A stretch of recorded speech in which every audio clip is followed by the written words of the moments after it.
right, Deb, thank you very much, and welcome everyone to the Continental Airlines Arena here in East Rutherford, New Jersey, the home court of the New Jersey Nets. But don't get fooled by that. In the first two games, in fact, in game number one here was Rick Carlisle's team that was victorious. That was their first series lead. The Nets came back, took game two, and in game three, the Pacers unleashed 107 points on a very good defensive club, the New Jersey Nets. Took a 2-1 series lead, and in game four, the Pacers missed their opportunity to take control of the series. Vince Carter, who's had a great series with the exception of game one, and the second half of game three was terrific.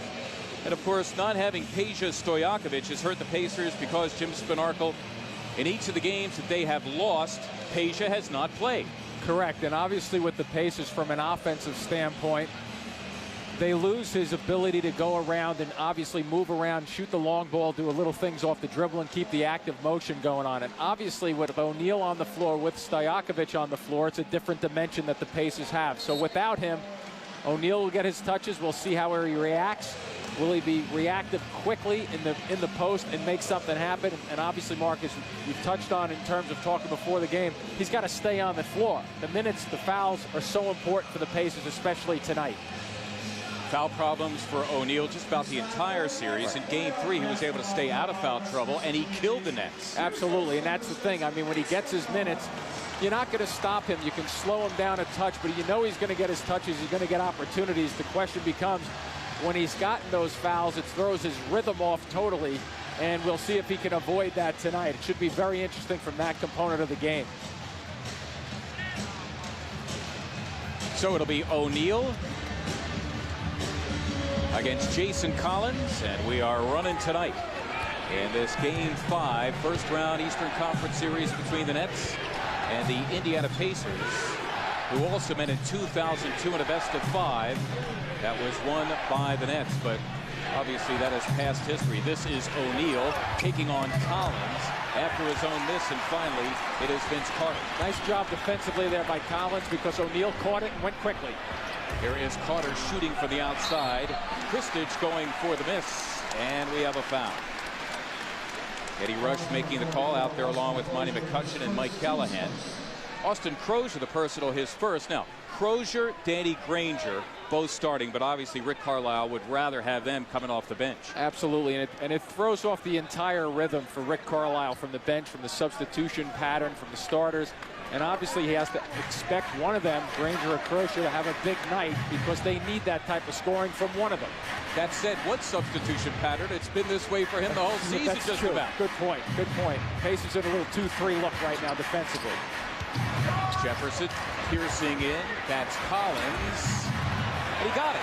They get limited offense from him, but what little offense they get, he can hit that shot. Absolutely. The 15 to 17 foot, 18-foot jumper is what Collins does, and you notice he doesn't get off the floor a whole lot. He's been bothered by the knees and the legs with some minor but nagging injuries. Collins did have knee surgery last summer. Played most of the season for the Nets. This is Anthony Johnson, and Johnson deposits to his 9th year in the league, and he is the former backup to Jason Kidd. Yeah, and with that you get the term and serviceable type of guard, but he's more than serviceable. He's been a terrific guard for the Pacers and has given Jason Kidd a couple of fits throughout this series. In fact, he has been the starter for the Pacers for most of the regular season as the Nets cough it up. And ironically, they've done a good job of taking care of the ball through the series, and Granger is able to finish. A nice run out by Granger just then, and the release by Jackson, allowing Granger to get to a spot on the floor. Nice setup. Kristich finishes inside, and both coaches before the game said Nenad Kristich getting confidence because the veterans like Carter are looking for him. Absolutely. It was interesting how Lawrence Frank said that exact thing, and his confidence has grown, and Rick Carlisle, the other end, said the same thing, you know, basically saying we have to worry about him because of that. O'Neal and Collins on him. Kidd flirting with a double. And that is Carter. Good run out by Jefferson, too, down the left side. Richard Jefferson really has had a very consistent series, I think. Yeah, and the thing about him is that he's got to get a little bit more selfish, I think. He plays the part very well, but I think you'll see him tonight in Game 5 here really going after things. There you see they try to set O'Neal up early. That is Granger, the rookie out of New Mexico, missing badly. Jefferson headlong into Crozier. It'll be an offensive foul, Richard Jefferson. And you may have noticed there, Mark, the fact that Jefferson didn't really catch that on a clean catch. And what happens there when he comes down, you see he bobbles just a second, and that causes him to lose balance. And Crozier's just waiting for him. So Jefferson would have been better served just catching, gathering, and stopping. But to the point of him trying to attack, he wants to really attack the basket more and more. So the Nets 2 turnovers already. There's Carter, and he forces one on the Pacers. So the Nets taking care of the ball. They have the best per game figure in the playoffs, and they are forcing 18 turnovers. That's the best per game figure in the playoffs. Kristich, we mentioned his rise since the All-Star break and into the playoffs. Jefferson scrambling for the loose ball. They have called the timeout. Yep, called by the Nets. Every single possession is going to make something happen unless one team establishes themselves early on. So that's why Lawrence Frank does not mind getting that timeout right now, just to regroup a little bit. It's not his first choice. And once again, Kristich going through that time and losing the basketball, creating that opportunity for the Pacers. And clearly for New Jersey, defense has been a key here. I mean, in the 2 New Jersey wins, the Pacers scored just 75 and 88. And in the 2 Indiana wins, the Pacers have scored 90 and 107 points. Hey fans, want to own tonight's game? Download all the NBA playoff games at video.google.com.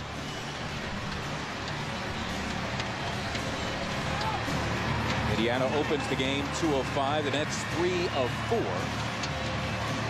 And here are the Nets now out of the 22nd timeout. And we'll see as this develops in the first quarter whether the Nets use both sides of the floor.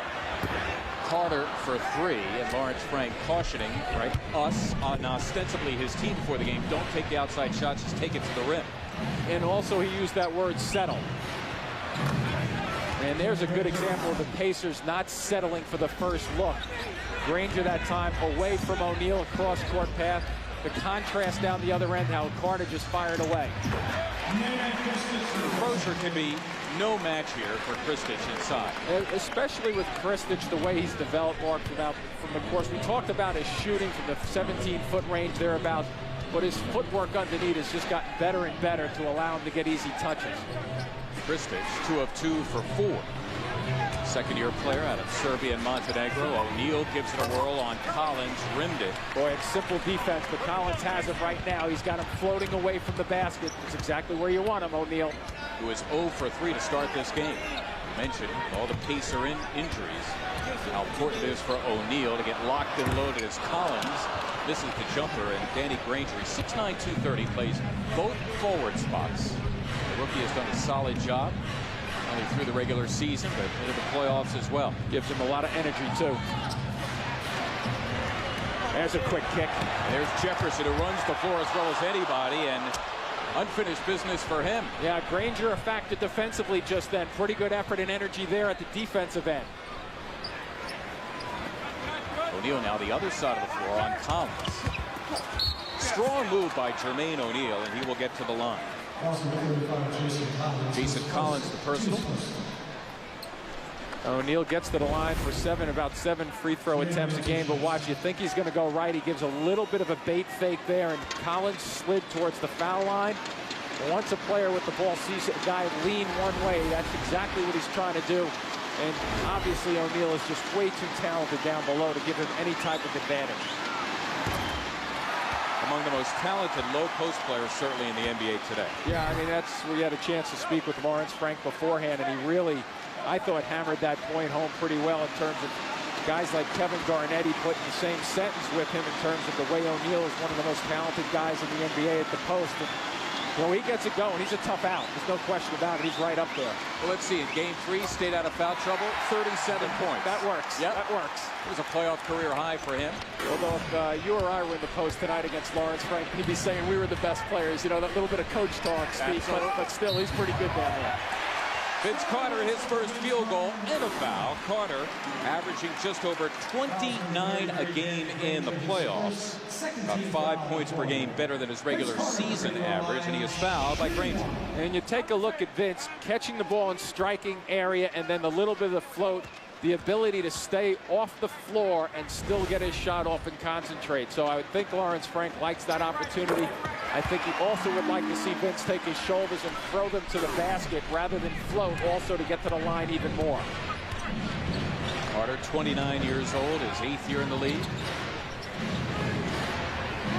We have O'Neal planted on Collins, and Steven Jackson unfurling a three, and down it goes for him.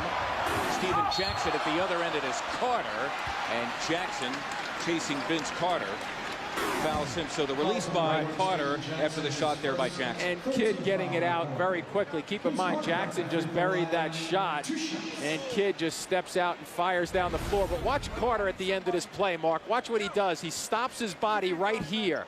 He stops, goes up straight instead of floating towards the basket, so he can kind of block out the defender at the same time and allow himself to catch it first.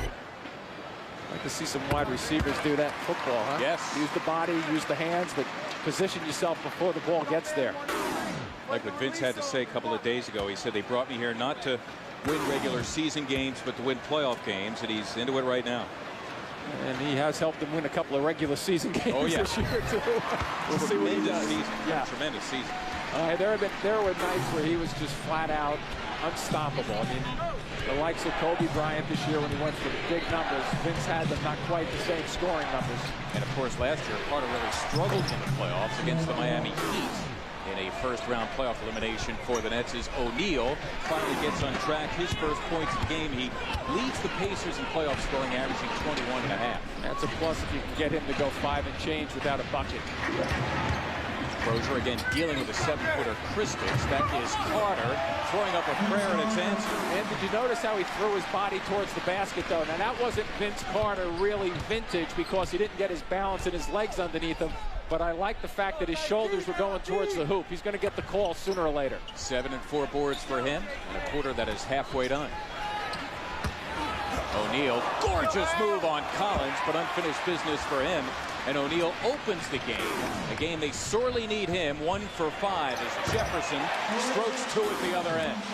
And O'Neal on the way down after that shot did give one of the officials a quick glance, and that's been a storyline here, the fact that he doesn't think that he's been getting enough calls. So we'll see how that progresses. Well, he was fined $18,000 earlier in this series for mouthing off of the officials.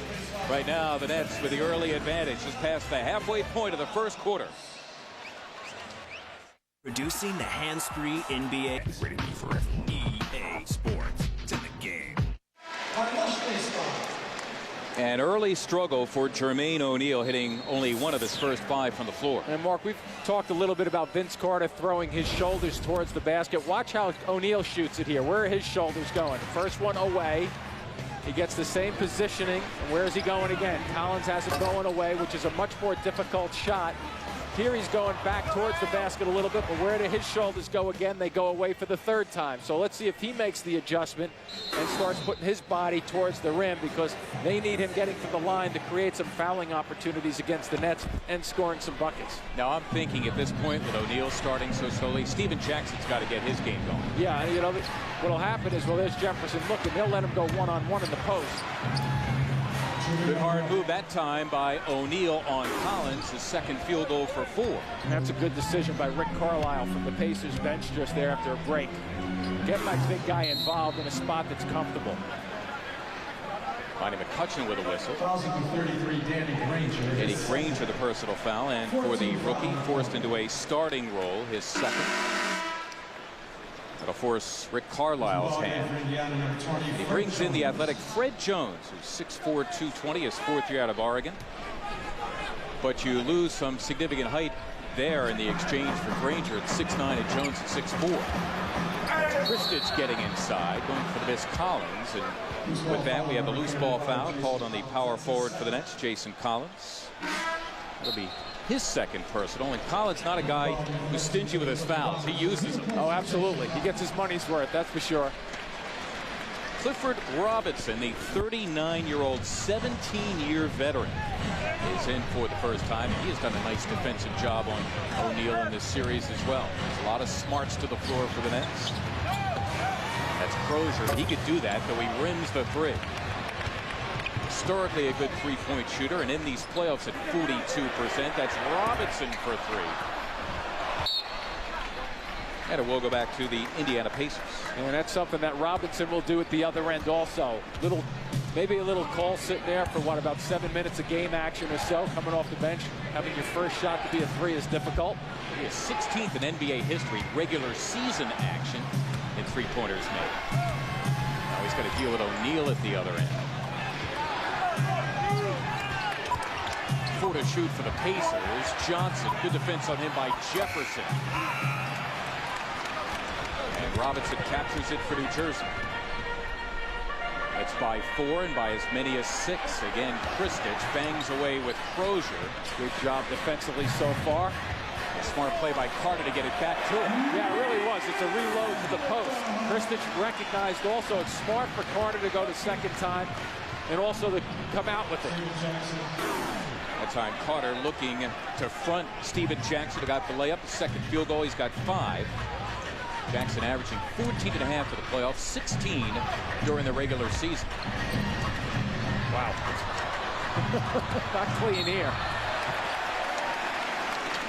On the scramble, a loose ball foul. He frustrated. Anthony Johnson called for the personal, his first. Yeah, we take a look at Kristich loading up down deep. Crozier does what you mentioned, Marcus. Great job defensively. And what does he do? Smart enough to kick it out, and Carter goes right back to him because then Crozier releases. A defensive player will then stand up straight and says, hey, I got the ball out of my guy's hands. I can relax a little bit. Before he knows it's right back at Kristich, and he's making a quick move. You know, talking about Kristich, his second year in the league, it's one thing to raise your game. It's another thing to hit big shots at the end of a game, and he did that in Game 4. Their win in Indiana. Yeah, they'll actually run plays, the Nets will, for him. Because when you think about it, if you're scouting the Nets and you don't know a whole lot about them, but the Pacers obviously do, you have to contend with Kidd and Carter and Jefferson, and then all of a sudden, well, who else is going to be left? Kristich is going to be wide open somewhere with the double teams they'll create. Oh, nice little chest-to-chest bump right there, maybe head-to-head also with O'Neal and Robinson. And the foul on Clifford. That'll be his first coming off the bench.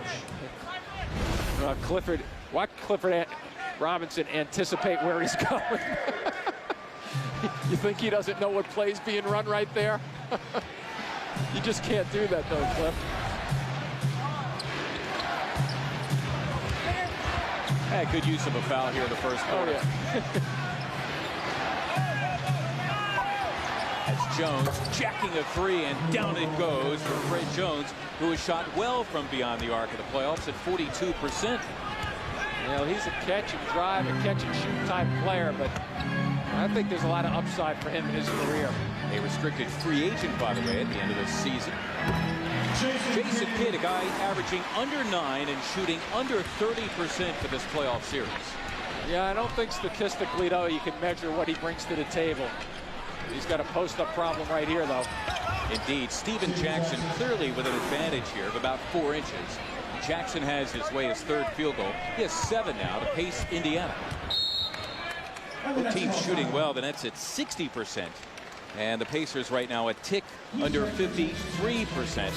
Just over 2.5 to go here in this Game 5 first quarter. The Nets, their lead is down to 2. In an active life, athletes Shooting per game dramatically down compared to when he was scoring. What was that, 81-ish points a game when he was shooting about 35 times per night. But what he's done is he's basically brought back his game, saving himself at the end of games. That's obviously most important, but getting guys more involved and showing confidence in his teammates. Nets showing confidence in each other in this game. Yeah, shooting the basketball, 9 field goals with 9 assists, so distributing it. Here they are out of the timeout. Vince Carter, beautifully done with the left hand. Carter, his third field goal, he's got 9, so the Nets now at 62.5%. Exactly what Lawrence Frank, coach of the Nets, wants him doing, Carter. Extending and going towards the basket. Jackson thinking free. And we have a foul. And that's where you get a rotation with Kristich out front. The big guy goes out, the taller guy. You neutralize the size advantage by bringing him away from the floor, and Jackson goes by him as Kidd exits for a little break. He goes with 5 assists, and his understudy, Jacques Vaughn, who's done well, very consistent this year. His backup point is 9th year in the league out of Kansas. Gives him great energy defensively. As the coaches like to say, he'll get up under your chin. Scoreboard for Johnson, fresh 24 for the Pacers. Steven Jackson missing a 3, and Carter's been a rebounding fiend here in the first quarter. That's 5 caroms for him. Again, they go to Kristich here against the 6'9 Crozier. And you're going to make Vaughn take a shot or two. Carter, hard to the floor, and the offensive foul, Vince Carter. Vince turns to the officials and says he moved under me. The problem with it, though, is we'll take a look if they are moving. Does anybody establish? I think Vince has a point right there. You see O'Neal sliding a little bit, did not establish himself. Got outside the semicircle, so he was legal from that positioning, but Vince has a point. Lonnie McCutcheon making the call. Searching out O'Neal. Robinson, right around Robinson goes O'Neal, and Kristich there to cover up. Good help there by Kristich double teaming, and Robinson forcing O'Neal out onto the floor. That's not an especially good shot blocking team, but Kristich, who cans 2 more, their leading shot blocker during the regular season as well as the playoffs. He is 4 of 5 for 9 in the first quarter as Vaughn fouls Johnson. That'll put New Jersey in the penalty. No, Jacques Vaughn, this is what he does. He tries to anticipate defensively. He trips up Anthony Johnson. Johnson will head to the line for a pair.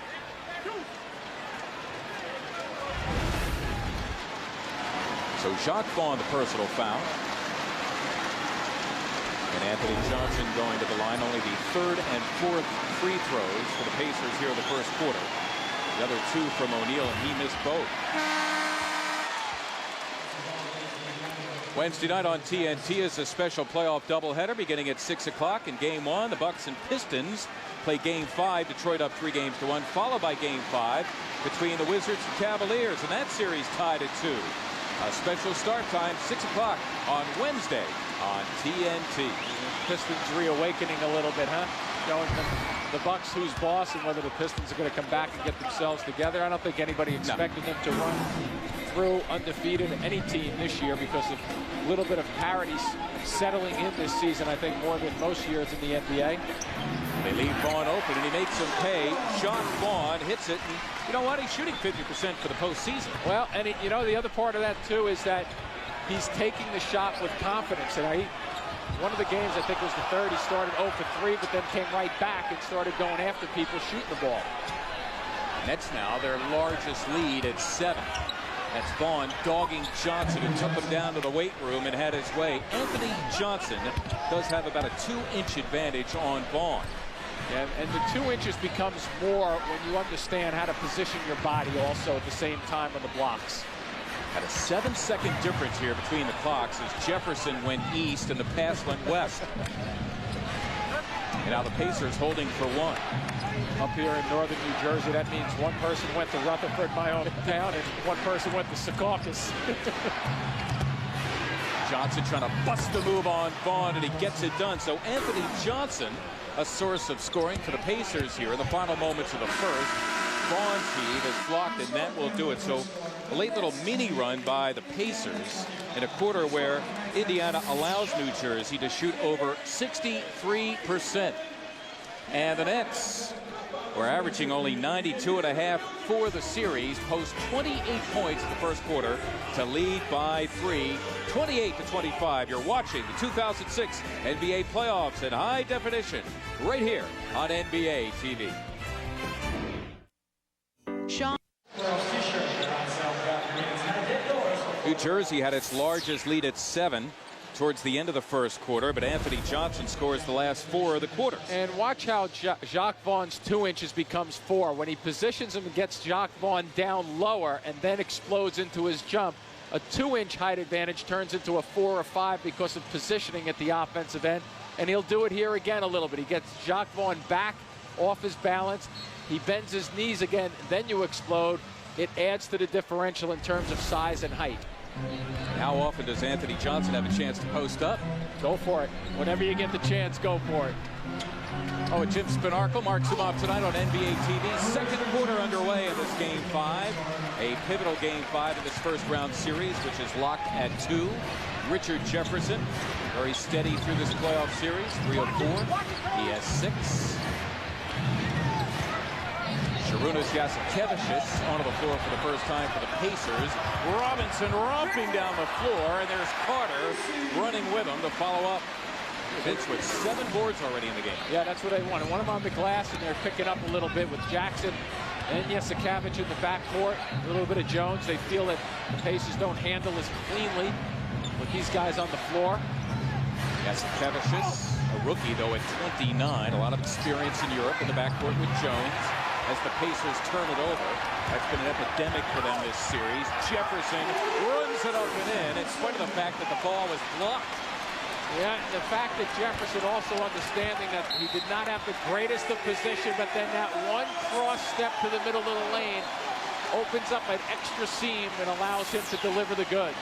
And so the Nets now, with an early second quarter push, sprint to their largest lead at 9 thanks to some turnovers. That's been a problem for the Pacers in this series. They had only one in the first quarter, but a few of them here in the second.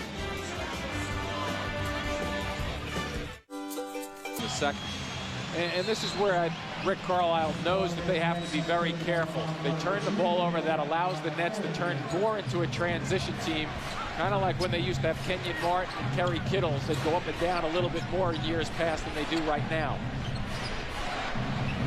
Granger, that's for 3.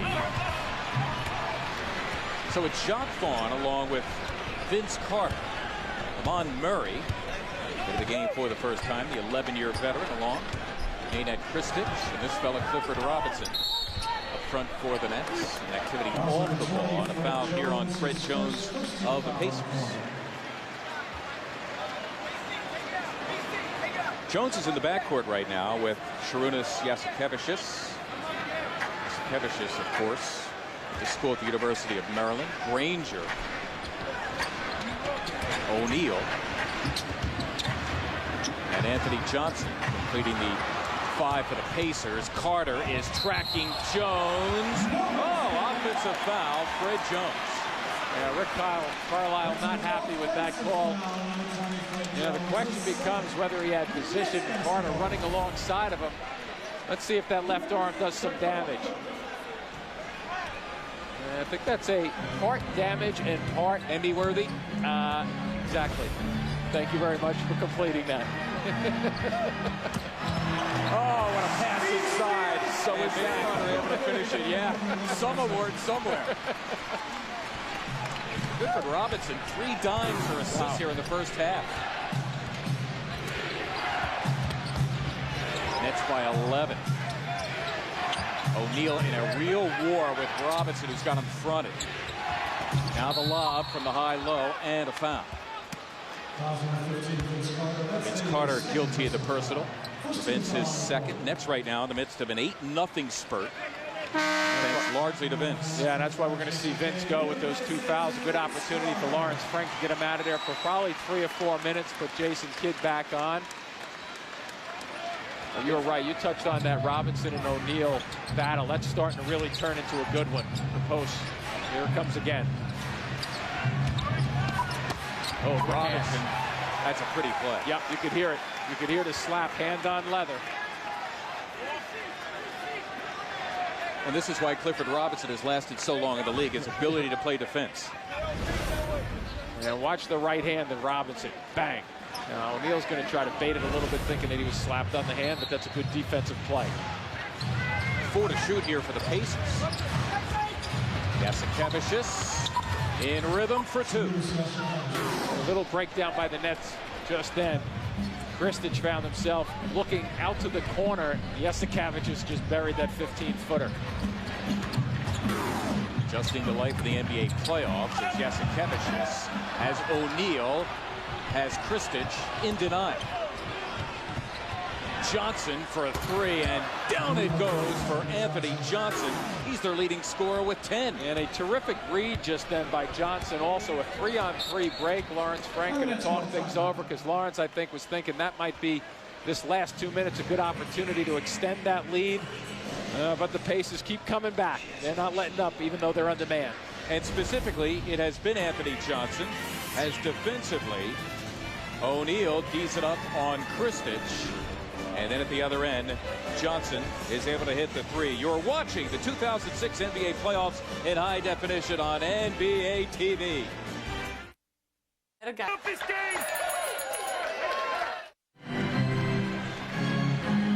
Game 5, first round.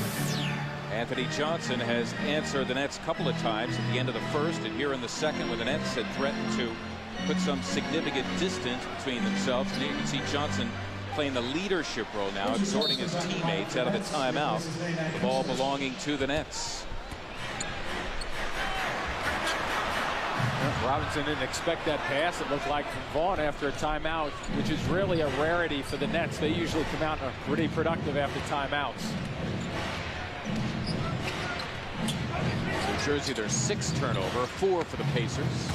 The Nets averaging fewer than 10 per game in this series. O'Neal meets resistance down low. Murray and Robinson are closing on him. Second time O'Neal has lost himself in terms of where he is on the floor. Here the Nets shooting a lusty 64%. Jefferson taking all comers. His own miss. 3 times for Jefferson. And a couple of tips for Murray as the Nets continue to dominate the glass, which I believe an 18-6 rebounding advantage for New Jersey in this game. Yeah, they just picked up a couple right there. Unfortunate for Jefferson. Nice attack against O'Neal. Can't get the first to go down. You think he's going to deliver the second. Now the third. Lamont Murray gets a tip at it. You know what? That took about 10 points off their shooting percentage. Here we go. Yep. Jefferson slams for 2. Yeah, once they get that run down, Kidd really receptive to giving the ball up in a hurry, and Jefferson just understands it's going to be like a magnet getting to his hands if Kidd has it. It's like the old Nets here in the first half. It sure does. That's why the Pacers do not want to take quick shots or turnovers like this. Granger off the tip ball. Jefferson going for that miss, as well as Murray. And the foul coming up on Lamont Murray. Yeah, this one goes down, I think, after a couple of near misses or near makes, and bang, Jefferson finishing it off. 12-5 advantage, fast break points for New Jersey. Here's Jones. Jones right there brought his defender with him. Yeah, exactly. You notice that he didn't reload the post also, like the Nets did with Kristich. Robinson tees up a 3, and down it goes for Clifford Robinson. More than 19,000 points in his career. That puts him 35th on the regular season list, and more than 1,200 threes. That puts him 16th on the regular season list coming in. He makes those 3 count here in this Game 5. The Nets now, with the 11-point spread, it matches their largest lead. It's New Jersey 41 and the Pacers 30. You're watching the 2006 NBA playoffs in high definition on NBA TV. So a 20-second timeout called by the Indiana Pacers here, with the Nets leading by 11 at 41-30. Clifford Robinson, guy's played in the NBA for 17 years, has missed the playoffs only twice in that career. And that's why you want him taking shots like he just did, coming down on the delayed break, looking for a 3, and the Nets know that he can hit that shot, and it's really a plus, especially in big games, if they can get Robinson knocking that long shot down. This is the 134th playoff game of his career, Clifford Robinson. Here the Pacers after that badly needed timeout. Jasikevicius getting open and drilling it. Jasikevicius, his point production is playing time down for the regular season. He averaged 7 in 21 minutes in the regular season, 3 a game in 9 minutes. He is 2 of 2 here, however, for 4. Jefferson open. There's Jason Kidd, historically a terrific rebounder for a point guard, as the Nets continue to dominate the glass. Boy, that's one Clifford Robinson would like to have back. Very infrequently do you see him miss that one when he's wide open, has a little time to shoot the ball. He's shooting 1 for 4, but he's made his presence felt, rest assured. Here's a good matchup with Johnson and Kidd. Johnson taking Kidd. Of course, the two used to go out and practice here in New Jersey, and there is Granger to turn garbage into gold. Granger doing a good job on that glass because he's active away from the ball and he keeps himself moving to position himself for offensive rebounds. Granger now with 6, averaging 7 in the playoffs. The second quarter halfway through. New Jersey playing the front runners. They're up 7. Jason Kidd missing inside with the left hand. Only the second shot he's taken. Thanks Granger on the left side. Good run. That's Johnson running the floor. Unfinished business for him. He'd like to have that back. Yeah, that was because that seam opened up just then because of Granger, who really wasn't in the play, but he was the reason that it opened up so wide. Coming down the floor, you'll see Granger getting away really on the right side. He's out of there. He comes into the picture then, but basically because he ran strongly down the left side of the floor, that opened up the middle of the floor. There's a great look at it. And just missing the opportunity, Johnson, but well-run fast break. Personal foul there was on Jason Kidd. His first, the third on the Nets team. Play Drive to the Finals presented by Autotrader.com. You could win $25,000 towards a new car. Play now at NBA.com or AOL.com/NBA. Shot going out. Vince Carter and his 13 points, 8 boards, and 5 assists back into the game.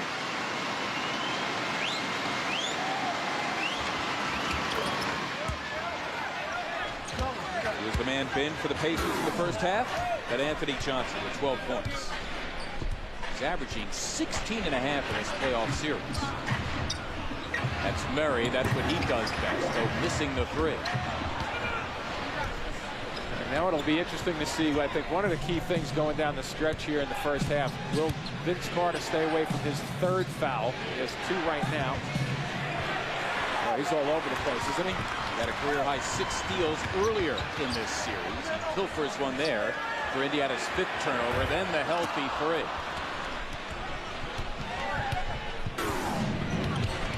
So the Nets have missed their last 5 and are suddenly shooting below 50%, though Kidd absorbing the contact with the offensive foul, Jermaine O'Neal.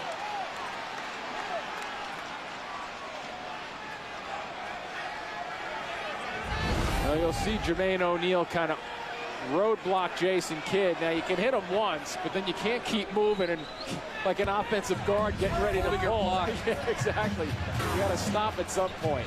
You know, O'Neal is averaging nearly 5 turnovers a game in this series, and one of the reasons so many offensive fouls on him.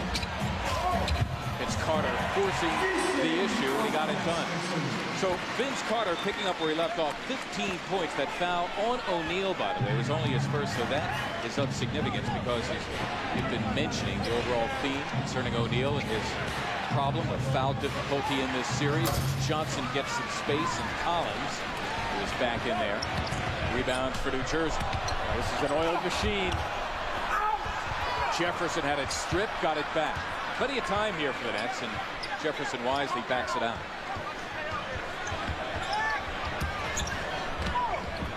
Murray for 3.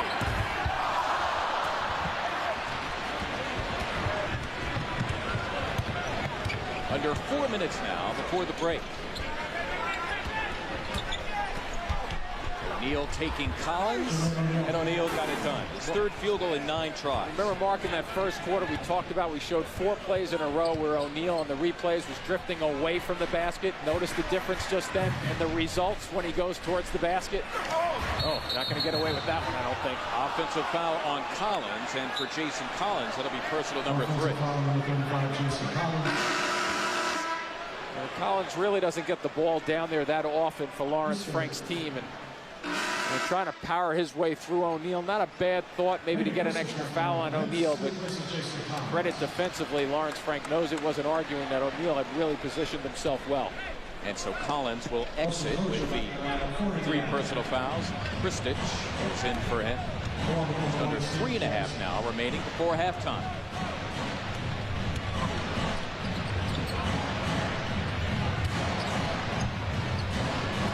O'Neal planted on Kristich. Good anticipation by Kristich just then. Jackson tees up a 3, and Kristich has the rebound. Jefferson continues to run out for the Nets. He's bringing people with him, too. Carter with double vision, but he got it done off the double team. Boy, looking to make things happen. Vince Carter continues to impress, and really his shot selection terrific. 17 points of 7 of 10 from the floor. 8 boards and 5 assists, don't forget. Yep, not a bad first half. Not a bad game. Yeah, exactly. Fred Jones rattles it home. Jones' his second field goal. He's got 5, averaging 8 for this playoff series. I think a couple of years down the road, you're going to see him be averaging quite a bit for whatever team he's with. A restricted free agent after this season. Crozier back into the game, the loose ball. Jailbreak for the Pacers as Jackson slams for 2. And Indiana piecing together a run now. They're down 7. Jackson with 9 here in the first half. And that's where Vince Carter held on to it just a touch too long. They get a 12-4 Indiana burst. With under 2 to play before halftime. Anthony Johnson hoping for the steal. He found Richard Jefferson. That was one the Pacers had to give here in the final 2-minute period. Final 2 minutes of this second quarter of this game 5. The winner goes up 3 games to 2. You're watching the 2006 NBA playoffs in high definition on NBA TV. Dave. Go to our website and start your program today. Wednesday night on TNT, it's a special playoff doubleheader beginning at 6 o'clock. Game 1, the Bucks and Pistons play Game 5. Detroit's up 3-1, followed by Game 5 between the Wizards and Cavaliers, and that series is tied at 2. It's a special start time, 6 p.m. on Wednesday on TNT. Jason Kidd, you know, much has been said in New Jersey about the way Richard Jefferson adjusted his game for Vince Carter, but I think Jason Kidd has moved aside for Vince as well, don't you?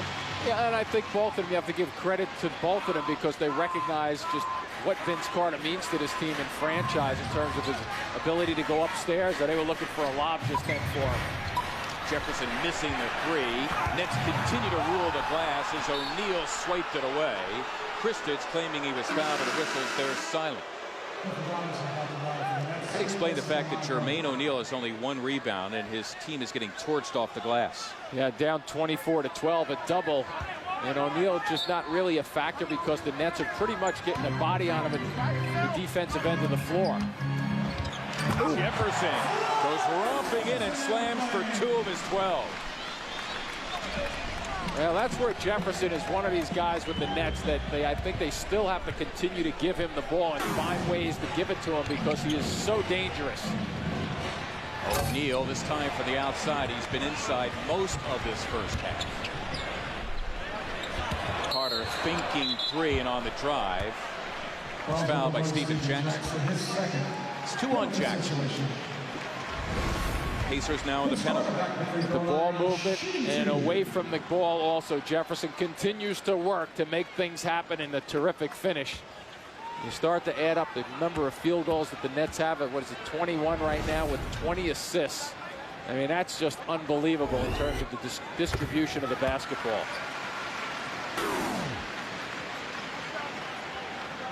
Vince Carter. And 1 more at the line. He has 4 of the Nets' 6 free throw attempts here in the first half. He has had virtually a perfect opening half. 19 points, 8 boards, 6 assists, 2 steals. And Nets down the stretch here have a foul to give.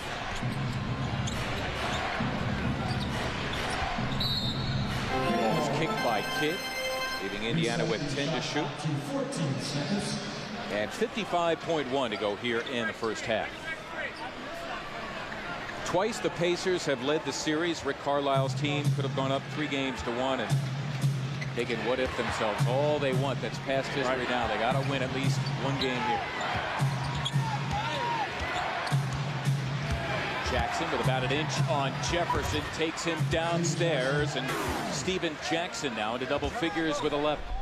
And that's what Rick Carlisle is hoping for his Pacers. I know it's only a minute, but this last minute he's hoping for that bucket, a stop, and maybe another when they go in with a little bit of a mental boost. Nets here trying to work 2 possessions for 1. They hope for a final look here. By the way, they do have a foul to give. But if you give it here, then you negate the possibility of having that final possession, right? Exactly, with the differential being about 5 seconds or so. Kidd glued off the ball to Johnson. There's Johnson. He meets up with Kristich, and O'Neal follows the play. That could have been an opportunity there, though, Mark, for a grab by Kidd, possibly. I mean, it's really, the thought process is so bang. You got to think quick. Shot clock is unplugged. Jefferson, could he get it off? He does not. Well, how about the Indiana Pacers? The way the New Jersey Nets started this game, their shooting percentage through a good part of the first half was over 60%. Jermaine O'Neal, not the best first half he has had in his career. And they were killed off the glass. We're talking about the Pacers. Yet through all of that, New Jersey's lead, as large as 11, is only 3 at halftime. 49-46. In fact, the Pacers finished that second quarter on a 16-8 run. So with the score, the Nets 49 and the Pacers 46. Let's go to the NBA TV studios. The Toyota halftime report with Deb Kaufman and Gail Goodrich.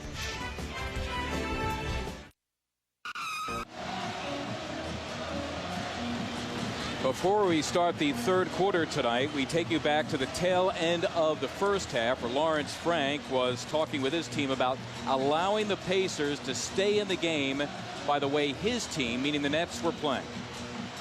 But we're bailing them out by making really poor decisions. Take your time, move the ball, drive the gaps, make the extra play. Coming up against man or zone. So Lawrence Frank essentially saying to his team, hey, look, forget the jump shots, penetrate, get into the lane, do what we do best. Absolutely, and the concept goes back to not settling for the first look. Even though it may be an open look and an extended look, let's test the waters and try to get the ball down deep like they did here. Vince Carter picking up where he left off in the first half. 21 points now in the game, averaging just over 29 for the playoffs. So the third quarter underway with Jim Spanarkel. Marks him off tonight here on NBA TV.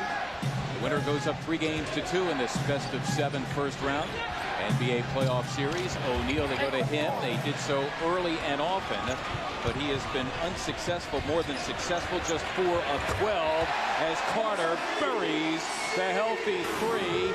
24 in the game for him. And as he buries the 3, O'Neal on the way down the floor, yapping again at the officials. He has to get back into the play. O'Neal has gone to the line only twice in the game. Now you want to go back to him where he believes that he didn't get the call and make the officials call one for him. Rozier trying to make the 7-footer Kristich work. Jefferson taking all comers, and he has his way. I suspect the early third quarter timeout coming from Rick Carlisle now, as the early 7-0 burst by New Jersey puts them up 10. 56-46 New Jersey. You're watching the 2006 NBA playoffs at high definition on NBA TV. Ringtone. The New Jersey Nets emerging out of their timeout huddle, though the timeout called by the Pacers. And just to the left of the New Jersey bench would be Jay-Z and Beyonce. And I don't have to tell you who's who. Very good point. And that's Tim Walsh, trainer, right next to him. And the rest of the New Jersey Nets. Pacers have it out of the timeout. They run Anthony Johnson. along with Steven Jackson, Danny Granger, Jermaine O'Neal, and Austin Crozier up front. Personal foul here, Richard Jefferson. It'll be his second, just the first on the team. The Pacers fighting uphill, of course. Keep in mind, in that game 4, they trailed by as many as 19. That was after 3. Made a furious rally in that game. Got it to within 5, but could get no closer. The Nets prevailed in that critical game 4. Game 4 they had to win. 2 to shoot here for Jackson, who is denied inside. A fresh 24 for Indiana. You got O'Neal versus Carter. You have to get him the ball. Collins calling him off, and now he's got O'Neal, but free is Jackson for 3. Jackson the floorboard. Crozier, that's for a 3, and he finally connects. He's been a missing person. He really has been, and you know, the opportunity to finally get on the scoreboard for him from long range for the 3. But the Nets making some mistakes defensively, not blocking out. The Pacers just continue to hang around. Pacers' first field goal of the quarter is coming up with the steal. Granger in jailbreak for the Pacers, and finishing the job, Anthony Johnson is leading them in scoring with 14. Now the other way, the Pacers late getting back defensively, and New Jersey able to take advantage. Vince Carter, 10 of 13 for his 26. And the decisions have been just extraordinary for Vince Carter in terms of where he's been shooting the ball and his thought process. Collins and O'Neal doing battle off the ball, and that matchup spotted by Ed Rush, and he calls the personal on Collins, and that'll be number 4 on him.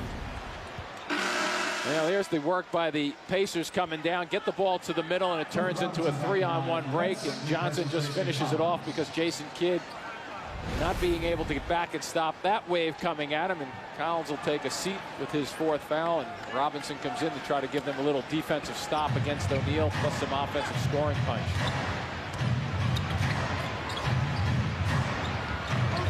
Ball tipped there by Carter and out of bounds, leaving Indiana with 7 to shoot. Immediately following this game, we'll bring you game 5. The Kings and the Spurs are locked up 2 games apiece. NBA TV brings you the 2006 playoffs in stunning high definition.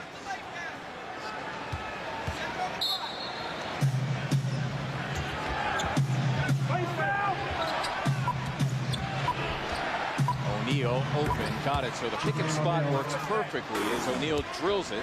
3rd Pacer double figures with 10. And the Pacers want to see that ball obviously go through the hoop with O'Neal shooting it, even if it's from outside, just to build a little confidence for him as this game progresses. Carter off the ball, tracked by the rookie Granger. And Granger whistled for his 3rd personal foul. That'll be the first on the Pacers here. We are early in the 3rd. The Nets bursting out of the locker room, hitting their first 4 from the floor.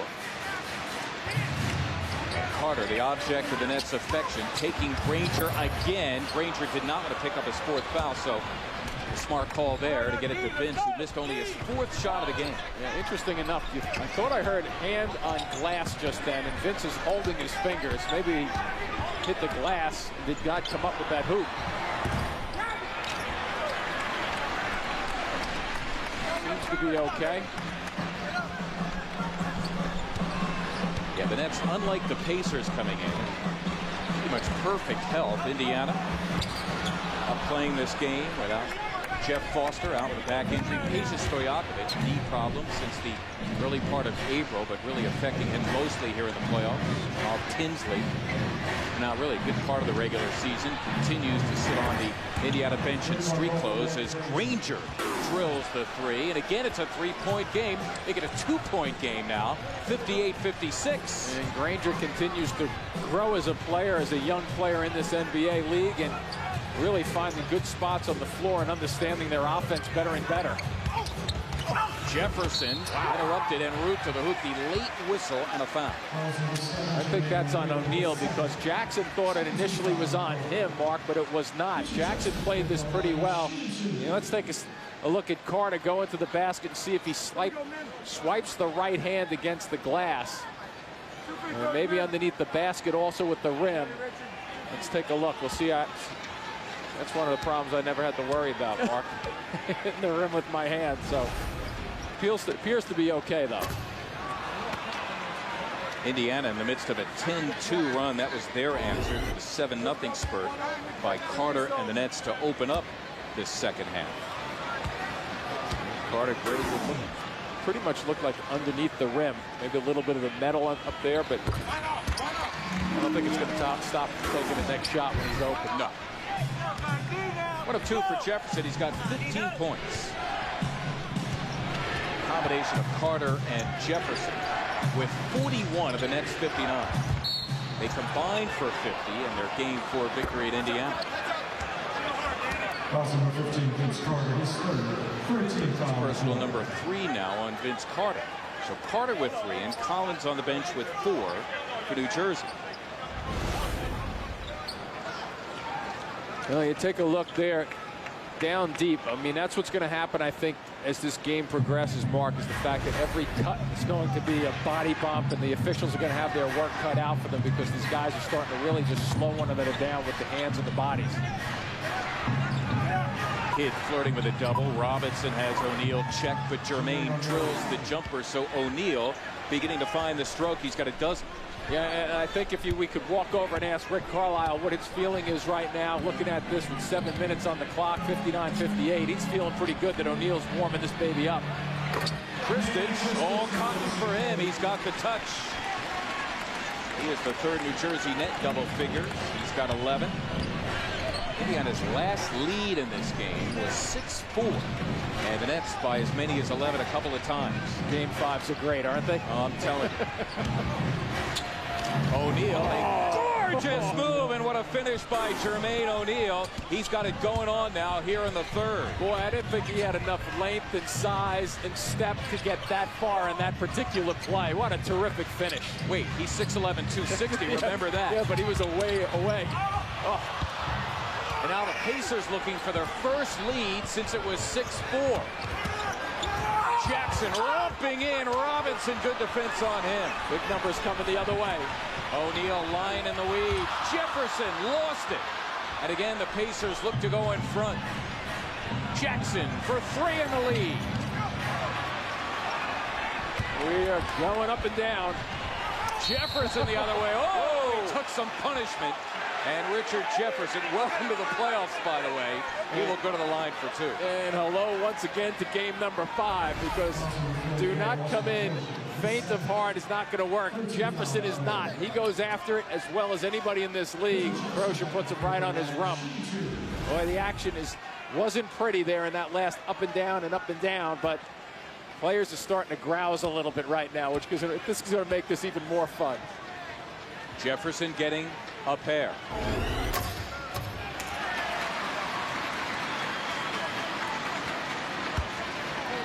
Over on TNT, it's Game 5. The Heat and the Bulls, and the Heat back on their home floor in Game 5, leading by 9 in the first quarter. How about the Bulls building a little bit of momentum, huh? How about the Bulls? Yeah, they felt pretty good, I think, with some of the game down in Miami on the way back. They were probably thinking, hey, you know what, we're going home. Let's see if we can get a couple there and build more momentum. Maybe they have a little confidence going down to Miami. Crozier for 3 in the lead. So 3 different times Indiana with an opportunity to go in front, but unable to get over the hump. And for the most part, going long ball instead. Probably a better opportunity. A good decision by O'Neal to kick it to Crozier right there, and that's a shot they're happy with. And Rick Carlisle, once again, here's a guy who's been a candidate for Coach of the Year for the last 3 or 4 years, I think. You know, he just does a great job wherever he's been. And he's done it patchwork style all season long. Yep. Kristich, nice 3rd banana. He's got 13, 6 of 9 from the floor.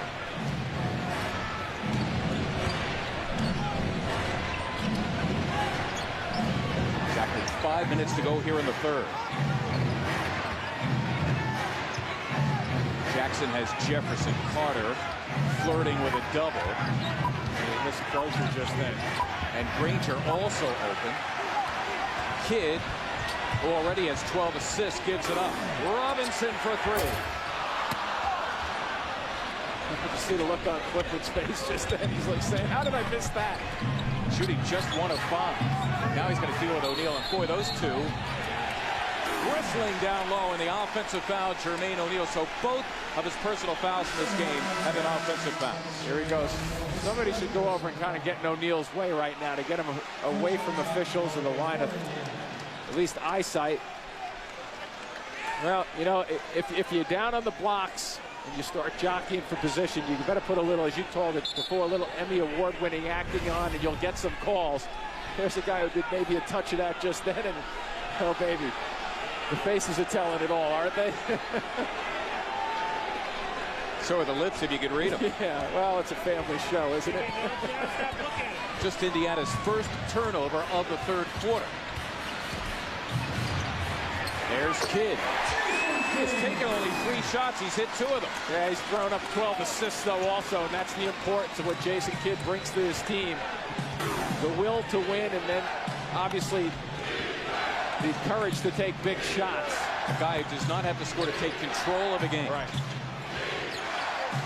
Again, Robinson, the tip away. What brilliant defense by Clifford Robinson as Kidd is hog-tied at the other end by Johnson. But that was all started by the defense of Clifford Robinson. It sure was, but that's a great example, though, too, of what you were just touching on. The fact that Kidd can do so much. Here's the great steal, right? You get this. Now watch Kidd put this into a gear. There's nothing here that he's looking at. You see, he's looking, but then he says, it's my turn to force the action and push the ball down the floor and get his teammates revved up a notch. Even if he has no intent on scoring. Right, exactly. You don't know that. As a defender, you don't know that. Exactly, and it's just the mental edge that he brings and the competitive fire, and that's what makes him, that's the separator for Jason Kidd. A personal on Johnson, his third, and Indiana now at the team foul limit. Under 4 to play in this third quarter. Kidd, tough shot. Yeah, sure was. He had Kristich, too. He doesn't miss people that often. New Jersey's lead at 6, but tenuous with the way the Pacers have shown gumption here. Missing 3 regulars and making this very much of a game here in this game 5 is that time Robinson called for the foul, just his second. It took a little bit of a gamble just here. Watch the way he comes jumping over the top. And when you come from the high side down, watch his hand. When you come down, see how your arm flows right down. Even it looked as if he got the ball cleanly for a second there. But then he comes over the top, and that's an easy call for the officials. That puts the Nets at the team foul limit. Johnson head down, gives it up. Crozier, hacked and foul. Be 2 at the line for Crozier. Boy, did Johnson ever squeeze his way through there. A whole bunch of traffic to deal with. And Lawrence Frank, I think, is just thinking what you were saying before, Mark, the fact that this Pacer team is just kind of hanging around. They're showing some gumption, their guts. And they're down 6, a couple at the line, but really working at it still. Of course, they have played most of this NBA regular season with adversity, injuries galore, including their best player, Jermaine O'Neal, on the shelf for a good part of the regular season. Now O'Neal gets a blow here as David Harrison, the second-year 7-footer out of Colorado, comes in for him. I think that's a pretty good timeout, pretty good substitution. With O'Neal with 3 fouls, 3 1/4, 25 seconds left here. I think that makes a whole lot of sense the way this tempo has been set. You don't want to get him his 4th right now.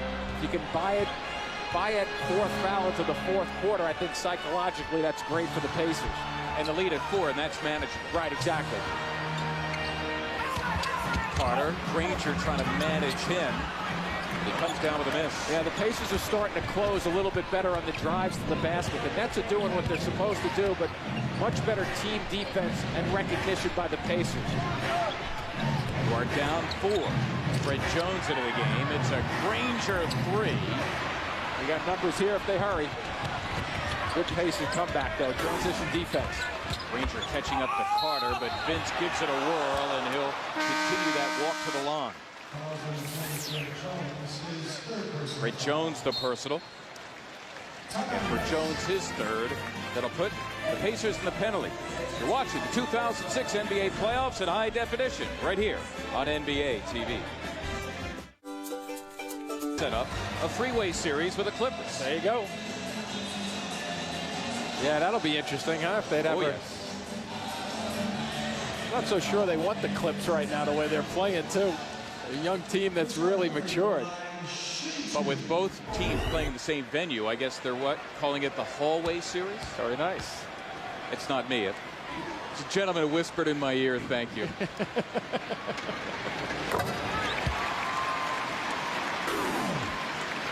thought you were going to coin that phrase, too, so we could get a T-shirt or a hat or something going there. Nah. Jermaine O'Neal sitting next to an injured Peja Stojakovic. 28 for Carter, a perfect 7 of 7 from the line. Well, let's see if Rick Carlisle can, if his Pacers can continue to score, O'Neal will sit till that fourth quarter. O'Neal does have 3 personals. Carter off the Jones miss. So Carter now 9 rebounds. And the Nets own the glass by 10. Be interesting to see right now if the Nets score, whether O'Neal continues to sit. Rick Carlisle may have to go to him. Upstairs, Jefferson, great diagnosis by Jones, who's a tremendous athlete. he sure is, and he gets off the floor too. Johnson missing the 3, but you know what? With the Pacers, every time they put it up, you're never sure of that rebound. The Nets have dominated the glass in this one. And the Pacers now missed their last 7 from the floor. That'll be a kid 3, and it's off badly. I think this set, Rick Carlisle would like to see somebody go towards the basket. This guy can go to it too. Jones has some explosive moves. Crozier hits the 3 as the Pacers, who closed out the second quarter nicely, would like to do the same thing here in the third. As I said, well, Johnson with the steal. They can tie it with a 3. There's Jones thinking about it. Challenges Robinson, nearly twirled home a miracle. 68-65 New Jersey, closing moments of the third.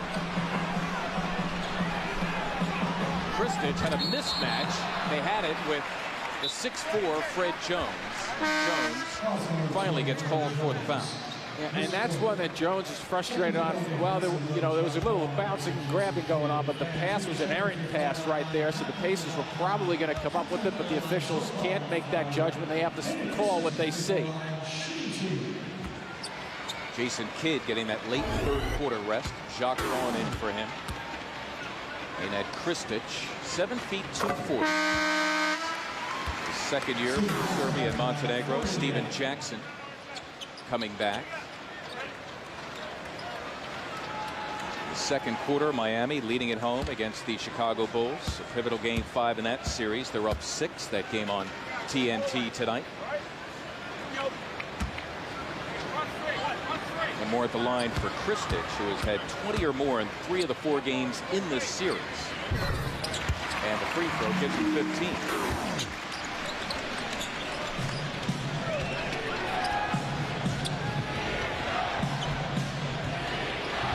Nets try to pressure as much as they can with Vaughn on the floor. And the Pacers are down to 10 seconds right now. They haven't made one good pass in their offense yet.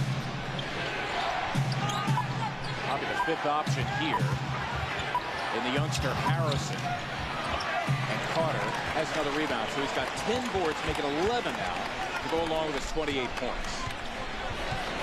An opportunity maybe for a 2-for-1 here. If the Nets work it right. Jefferson here against Jackson, and away they go.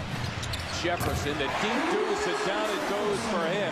Richard Jefferson, another solid performance. He's got 18. And an opportunity for the Nets to push up a little bit right now. Once again, to take the Pacers out of their set. You look for a steal, but you're looking to take time off the clock here in the 24 seconds. Got a 5-second difference between the clocks, and the Nets hoping for that final look. Spread the floor for Anthony Johnson against Jacques Vaughn. Johnson, his own miss. Plenty of time for the Pacers. They panic a little bit. Now an opportunity for the Nets, and Robinson threw it away. The Pacers had about 6 seconds to go when they came down with the offensive rebound, but Johnson got it to Harrison, and Harrison, the youngster, threw it up, and he got snubbed. And now the Nets leading by 7 after 3, 72-65. The undermanned Pacers trying their best, but the Nets prevail after 3 as you're watching the 2006 NBA playoffs in high definition right here on NBA TV. Sean P. Diddy Combs has been using... think it's worth a try. You have nothing to lose and so very much to gain. Go on. Call now. Getting ready for the start of the fourth quarter of this Game 5. The best of 7 knotted at 2, and moments ago, Lawrence Frank had his team around him. Let's make sure we're making all the second effort plays. Guys, shoot it. Don't leak out. Come back and rebound. One key phrase there from Lawrence Frank, don't leak out. We all have to rebound. He mentioned his team is primarily a gang rebounding team, and they have dominated the glass in this one. Yeah, they really have, and that's the thing. 37-25, a +12, and Rick Carlisle, from his perspective, has O'Neal back on the floor. Lawrence Frank understands that this is 12 minutes that everybody goes in this one. This is the Game 5. The rest, these guys should be able to just about go from an energy standpoint, a stamina standpoint, so the substitutions are going to be strategy, not because guys don't want to be on the floor. Pacers have it to start the fourth. Jermaine O'Neal back onto the floor, and he is immediately fouled by Clifford Robinson. And for Robinson, it is personal number 3. So there were 2 issues, I think, with Rick Carlisle's mindset with O'Neal. Get him to the fourth quarter, and he won that with only 3 fouls. But the differential at 72-65, he lost a point or 2, so he lost that battle. We'll see how it plays into it going from here. Jones challenges Kristich, count it, and a foul. Fred Jones to the line, looking for the 3-point play as Kristich fouled him. And some guys get stronger in the air when they challenge. Watch how he comes to the lane, he gets up in the air. Watch his strength, though. Continues to get stronger and more compact as he tries to deliver. Guy won the slam dunk a couple of years ago. Yeah. Well, he had a couple of games in college where he was broadcasting his game. You could just see that this kid was going to come and come and come. And I think 3 or 4 years from now, you're going to be looking at a real good player. By the way, deep background on Fred Jones, was a speed skater in Arkansas, of all places.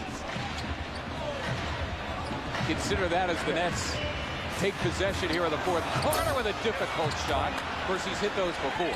He has, but I think the key in Game 5s right now is who's going to challenge, who's going to go after it like this more frequently. O'Neal's got a great left hand and with a follow by Jackson to flush it through.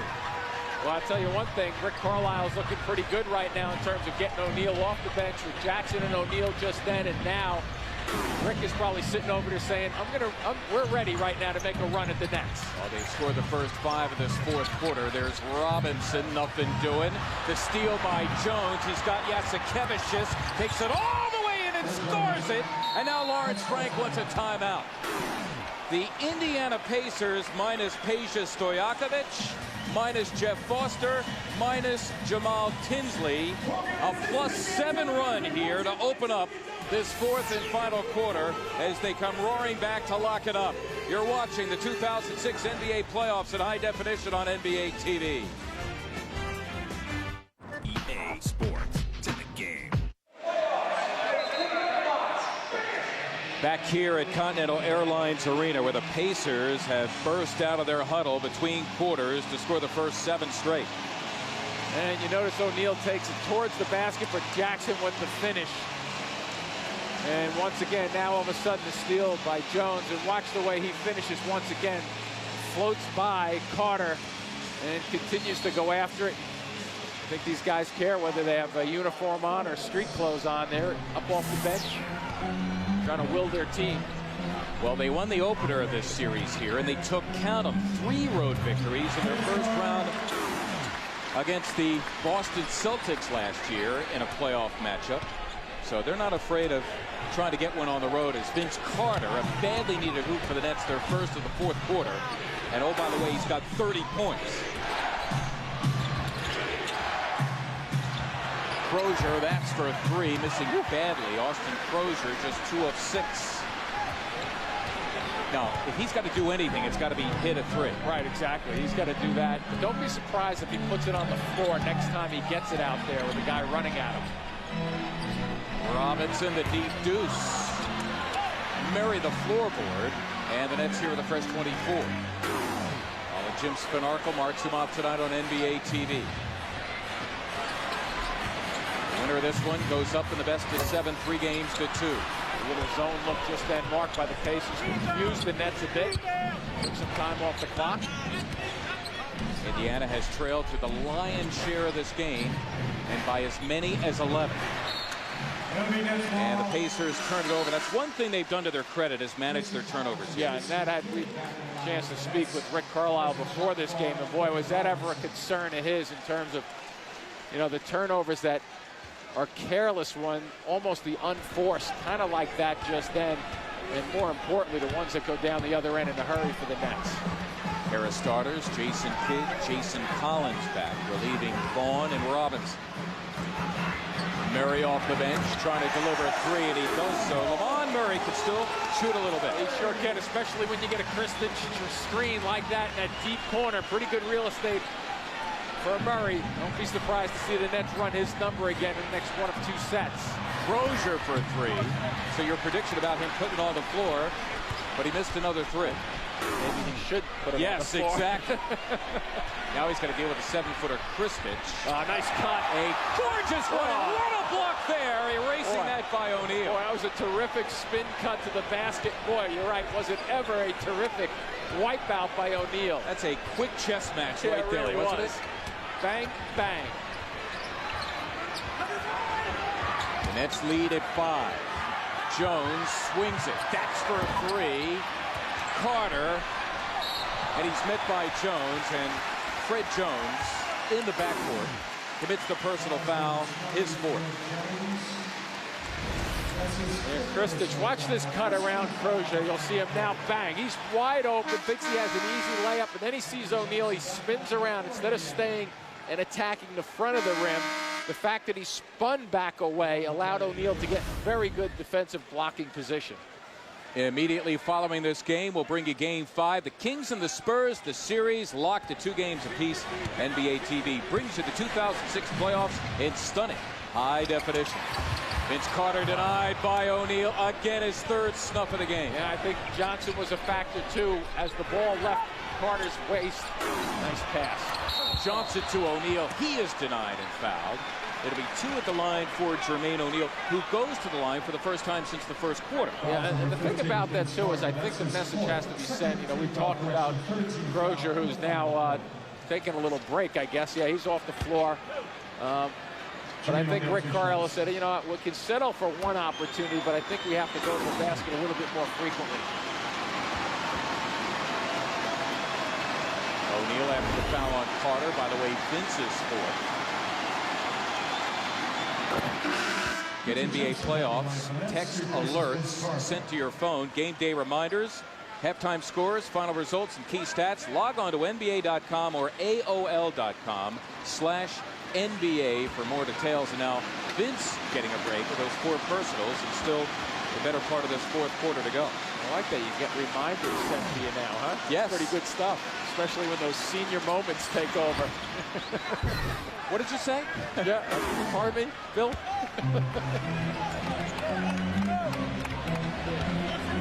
The New Jersey lead down to 3. O'Neal was 16 in the game. Another 2-3 look, zone-wise, Pacers. Kristich, the miss.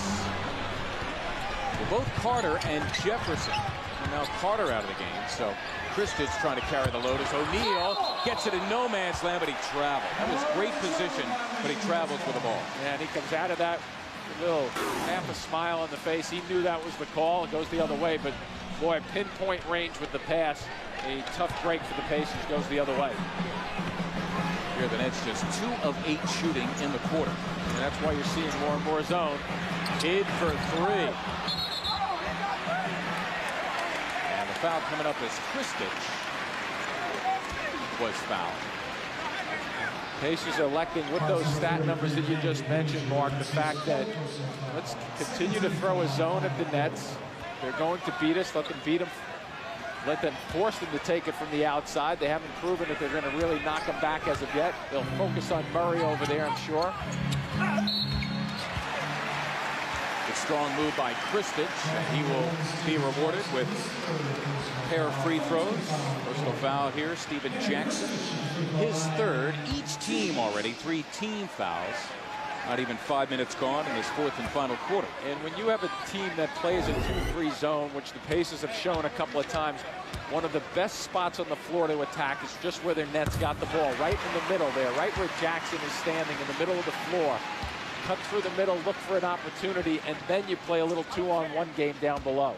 Wednesday night on TNT, a special playoff doubleheader starting at 6. Bucks Pistons, Game 5. The Pistons up 3-1. Game 5 of the Wizards and Cavaliers. That series locked at 2. The special start time 6 o'clock Wednesday on TNT. 2 for Kristich, who's got 17. Jasikevicius dips in, strokes 2. He has 6 off the bench. Mark, you've been around NBA a long time. You sense that there's the body language collectively with the Pacers, like they're not, the bus isn't even close to being warmed up here. You know what? I wouldn't have said that at this morning's shoot-around. Yes. They have clearly changed their demeanor in this game. That's a man's rebound by Nenad Kristich. Boy, was it ever, in a huge, huge bucket here with 6 and change left in this game. And really what that play did is lifted up this building a little bit because the Pacers have silenced the Net fans a little. Kristich has out-rebounded Jermaine O'Neal in this game, 8-5, indicative of the 11 rebound advantage overall for the Nets team. You know, we got a packed house here just about in this building, and when the Nets get this thing going up and down and playing well, it gets loud in here. And here's Kristich. Nobody puts a body on him because they're looking into the zone. Nobody picks up the man. He gets a free lane at it. Terrific delivery there. The last foul on Collins, by the way, his 5th. He remains in the game, in part because Robinson's already played 25 minutes. Right. In the second quarter of their Game 5, Miami leading by 7 in the second quarter at home. And now Collins gets a rest, and Robinson in for him. Collins sitting, 5 personals. Here's O'Neal struggling at the line, just 2 of 5.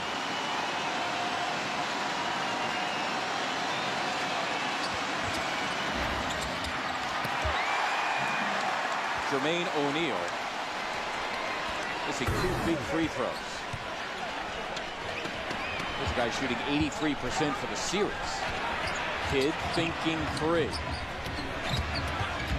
Jefferson denied. Great defense by the Pacers. Good purpose dribble there by Jefferson and Kidd. Come up with nothing though. Jefferson almost got a deflection. O'Neal moving towards the hoop. Robinson's got him fronted. Now here they go. Good quick move by O'Neal. And Jermaine will go back to the line. And he'll get 2 more. Why not use Kristich coming over to help out? Yeah, why not use the fouls? You are watching 2006 NBA playoffs in high definition on NBA TV. At Geico.com, you can... Well, it's become an NBA cliche, but coaches will often tell you it takes more than one man to stop one man. Absolutely, and here's a great example of the Pacers. Let's watch what they do. They start collapse. Look at pretty much all 5 guys. I'm going to give Granger in the paint right there. He's in the paint now, but 5 defensive players closing the paint. And think about it. The Nets having trouble shooting the ball from the outside. Pacers have been in the zone, so if the Nets obviously want to drive to the basket, 4 and 5 guys are going to be waiting for them to make life that much more difficult. So O'Neal, hoping his travails do not continue at the line, where he's 2 of 6, and he'll get 1 more. Vince Carter returning, just past the halfway point of this 4th and final quarter. Vince playing with bulging numbers, 30 points, 13 boards, 6 assists, and 4 personals.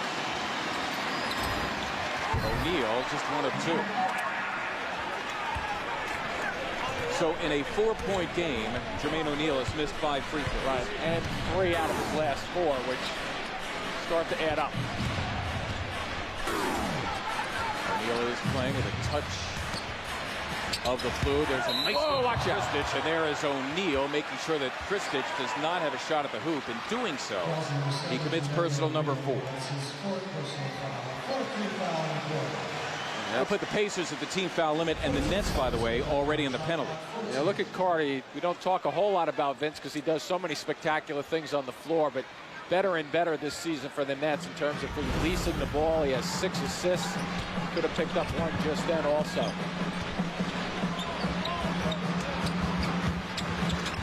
Jefferson giving it up. Jasikevicius with a piece of it, only 3 to shoot. Carter forcing the issue as 2 Pacers go flying. Well, we just showed a replay, didn't we, of 5 guys sitting in the paint, and that's the byproduct of trying to get in there. Vince Carter picking up his 5th foul, coming through the lane, and blue shirts are just waiting for him. Here comes Vince. Now watch the close. Yeah, a little picky with the way this is played, but Granger knows it. You see Granger right there. He knows he has the call down below.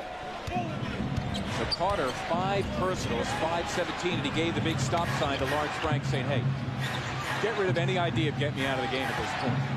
Jasikevicius, boy, showing some real speed there, unfinished business for him. Jefferson, count it, and a foul, a blocking foul on Jackson. Well, if you're a young viewer at home thinking about playing basketball, you like to play basketball, think about putting the ball on the floor with a purpose. Watch Richard Jefferson go to town. Now, kid, also, here's the lesson. Give the ball up and let him strike where he can catch and go with it. But look at the way Jefferson's body continues to go towards the basket, even with a defender in his way. Boy, he is terrific at it. 24 fast break points in the game for New Jersey. Jefferson now with 20. Foul on Jackson, his 4th. Both teams in the penalty. The foul shooting will be critical here in crunch time as Jefferson completes the 3-point play. Jefferson and Carter combining for 51 of the Nets' 84. And now we have a timeout. A tick under 5 to go here in the 4th quarter. You continue to watch the 2006 NBA playoffs in high definition on NBA TV. Tradition of basketball and service to the community. Richard Jefferson once went to Africa with his parents as a missionary, so he is no stranger to service not only in his community but throughout the world. Here are the Pacers now out of the timeout. They're down 7. Clifford Robinson keeping it away from O'Neal so far. Jackson for 3. Pacers just 6 of 20 from beyond.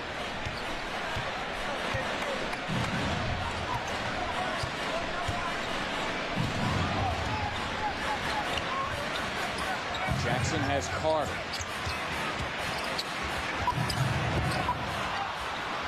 Granger has had a fistful of rebounds in this game. He's got a dozen to go along with his 9 points. Well, there's the touch finally to O'Neal. Let's see how Clifford Robinson deals with him. Got the isolation. Jefferson flirting with a double. There's that reload.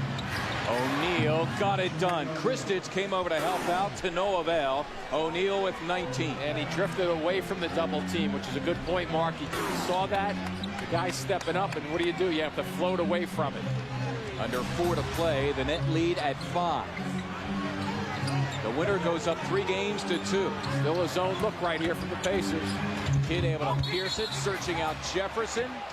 A kickball called by the official, Mike Callahan. So the shot clock, which was down as low as 5, recycled to 14. Fred Jones, he does have 5 personal fouls, and he comes in for Šarūnas Jasikevicius. Played well off the bench. Contributing 6 points. I think you need his explosiveness on the floor. Trying to deal with Carter. There's Kidd giving it up. Kristich. And Kidd, a huge rebound.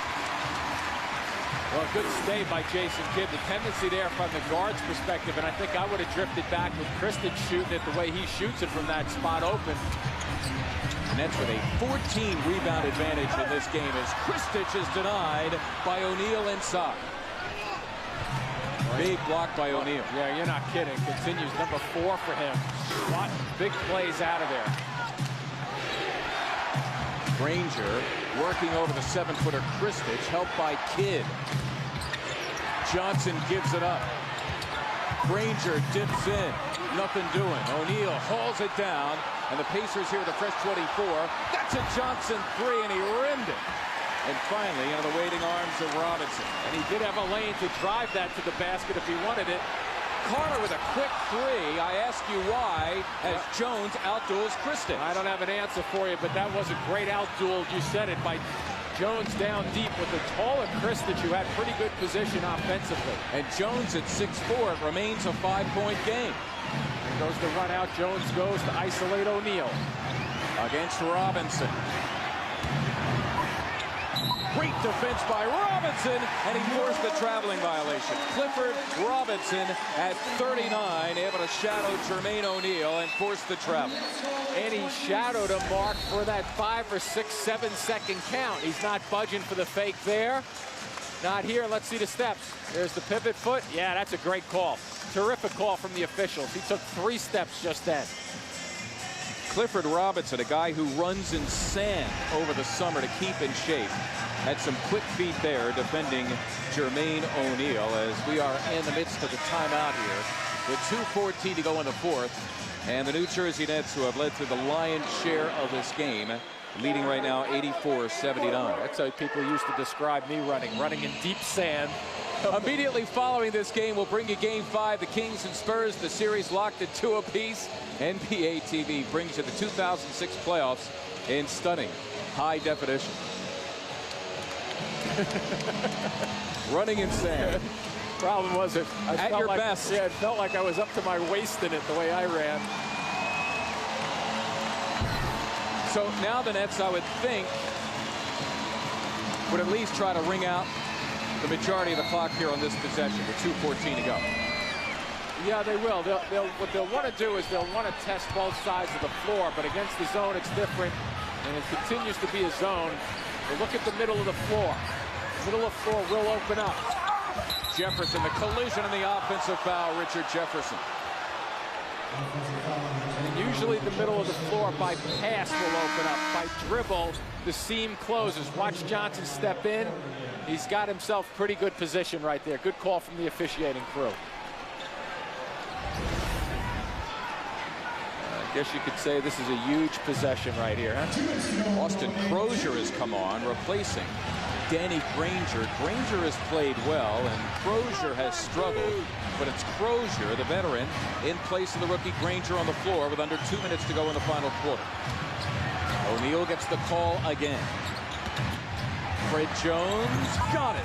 Large hoop for the Pacers as Jones got up for 2 of his 12. Boy, did he ever get up. A large elevation just then to get off the floor and hang just a touch. Now it's a 3-point game. 90 seconds to go. Final quarter, Game 5. The series locked at 2 games apiece. Jefferson for 3. Got it! A major 3 from Richard Jefferson. And the release by Carter for his 7th assist. Nice double work over there by 2 of the 3 major players for the offensive side of things for the Nets tonight. Crozier for 3, and down it goes. Wow. Oh, man. Crozier, you have to give him credit. A guy who's been struggling shooting the ball for the most part tonight. A huge bucket in delivery. And here we go with that zone look again. They begin to rise here at Continental Airlines Arena. Carter thinking 3, dips in, and strokes 2. A great decision by Carter. That's a terrific basketball play. It's simple, but it's terrific in the sense that, hey, the guy just went by me. I can fire this ball up and settle for a long shot. People don't think NBA players, Mark, nowadays can hit that mid-range 15-footer. They just don't take it a whole lot. This shows you that he can knock it back, and also Jefferson can go deep and long range, as we see right here.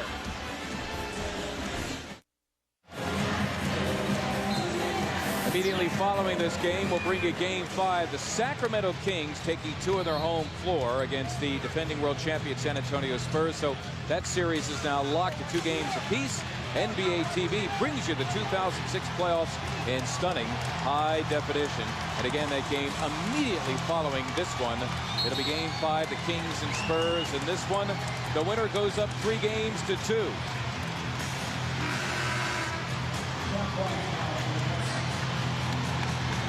We have alternated winners from Game 1, where Jermaine O'Neal and the Pacers took Game 1. The Nets answered definitively in Game 2. The Pacers dominated Game 3 in a win, and the Nets dominated in a Game 4 victory at Conseco Fieldhouse. Now at Continental Airlines Arena with 3 regulars injured for the Pacers. They have been a very game bunch in this one, though the Nets have led throughout. And there's Jacques Vaughn into the game for defensive purposes, bothering and then fouling Fred Jones. And every foul on the defensive end is free throws now with both teams in the penalty. And you see the frustration on Lawrence Frank's face and also Jacques Vaughn there, because what it does is play perfectly into what the Pacers want. Lawrence knows that it stops the clock, puts a guy on the line to put 2 more points up on the board for the Pacers against Lawrence's team. So 4-point game right now with a good shooter at the line. Granger in for his defense, taking the place of Crozier, who hit a huge 3 moments ago. In Miami, the Heat and the Bulls going at it, and Miami's lead a mere 2 over the Chicago Bulls, and that pivotal Game 5 at the American Airlines Arena in Miami. 2 for Jones, and right now it's a 3-point game with 50.3 remaining in this 4th and final quarter. You're watching the 2006 NBA playoffs at high definition right here on NBA TV. Would you like... You would know from the Indiana Pacers body language at this morning's shoot-around here that they would play as well as they have in this game, let alone the fact that they're missing 3 regulars. Peja Stojakovic missing his 3rd game of the series. No Jamal Tinsley. That was expected. Unexpected, the absence of starting center Jeff Foster with a back injury. But as Stojakovic watches from the bench, the Pacers have given the Nets all they can handle here.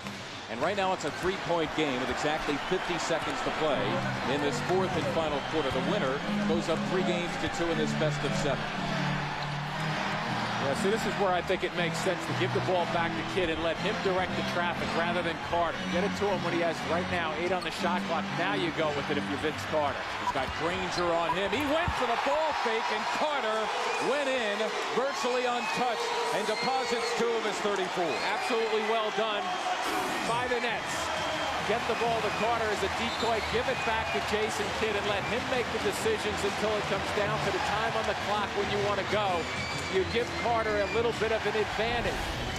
It's all about clock management. Nice little head fake, ball fake, and we talk about it in the open tonight, Mark. Way back at the beginning of the broadcast, we talked about the first couple of things you started with. Will Vince Carter go to the basket and challenge people? There's your answer right there. It comes up with big dividends for the New Jersey Nets. Carter with a nice ball fake on the rookie Granger. And of course, if Ron Artest was around, he'd be guarding Carter, but that is way past history. Yeah, he's having a little thing, something to do with the Kings in their series. Yeah, you'll see them next here on NBA TV as they go against the Spurs in Game 5. They have the Spurs thinking. Each team with 1 full timeout. And the Pacers here have to score, and then in all likelihood, I would think, will be forced to foul. Yeah, and the thing about it is, even though they're down 5 right now, still 28.9 seconds left. Watching them try to get to the basket in a hurry, to try to get to the line and pick up a foul if they can.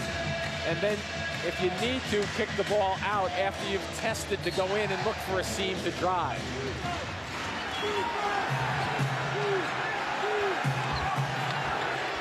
Carter has Jones streaking off the ball. They set up Crozier for a 3. Now Jones with a healthy three. Nothing doing. Need a rebound if you're the Pacers, and now they have to foul. As Kidd gets it with 15.5 to go, and we walk the floor.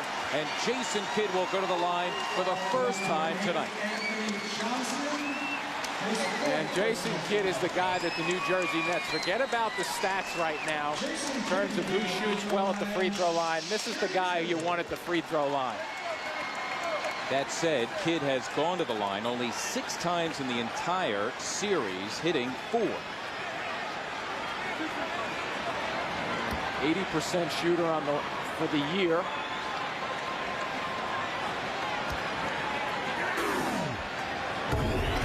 And he's Jason Kidd. Yeah, that's why you want him on the line. That's why some of the Net fans are leaving right now thinking they got this thing sealed up. Because now he turns us into a 3-possession game. If he makes it. Now a pair of threes theoretically ties it again. The Pacers 1 full timeout. There's Johnson for 3. Nothing doing. O'Neal reaching for the miss. It goes out of bounds, but precious seconds off the clock if you're an Indiana fan. 6.3 to go. Down a pair of threes. Well, is Reggie Miller on this team? Not anymore. Not anymore. Okay. After 18 years, he's finally done. He's hit some big ones here in the game 5 not too long ago. Crozier taking too much time. That's going to do it. Jackson missing the 3, and the Nets go up 3 games to 2 in the best of 7 as they lead the series for the first time. Vince Carter with monster numbers. Jason Kidd had 15 assists. As the Nets can wrap it up now on Thursday at Indiana in a game 6. Should the Pacers prevail in that one, a game 7 would be back here at Continental Airlines Arena on Thursday. Vince Carter, 34, 15 rebounds, a playoff career high, and 7 assists. A 13 rebound edge for the Nets. That's a big part of their story here tonight at Continental Airlines Arena as they win this game by 6, 92-86, though the Pacers gave them all they could handle. And again, Indiana down 3 regulars, including Peja Stojakovic, and Jermaine O'Neal was slow to get started, but Anthony Johnson kept them afloat early.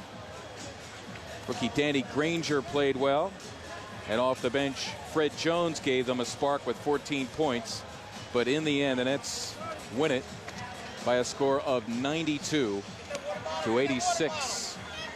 And again, game 6 coming up Thursday at Indiana.